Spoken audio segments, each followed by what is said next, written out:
ధ్యానం ఏం చేస్తుందంటే, ఎప్పుడైతే మీరు శ్వాస మీద ధ్యాస పెట్టారో అప్పుడు 2 ముక్కు రంధ్రాల గుండా కరెక్ట్గా శ్వాసం తీసుకుంటారండి. అంటే ఆ పరాశక్తిని మీలోకి తీసుకుంటారు.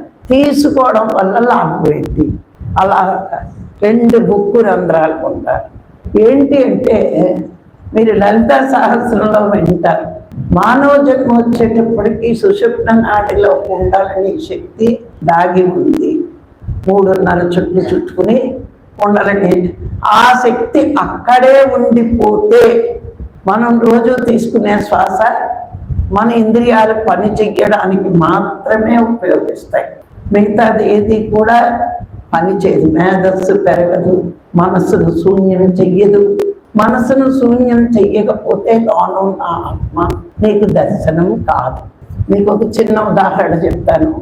అద్దం మురికి పట్టి ఉంది, మన ముఖం స్పష్టంగా కనిపిస్తుందా? అద్దం క్లీన్గా తుడిస్తేనే మన ముఖం కనిపిస్తుంది. అలాగే మన మనస్సు మురికి పట్టి ఉంటే వెనకాతలు ఉన్న ఆత్మ దర్శనం కాదు. ఆ మురికిని తొలగించడానికి ఈ ధ్యానం.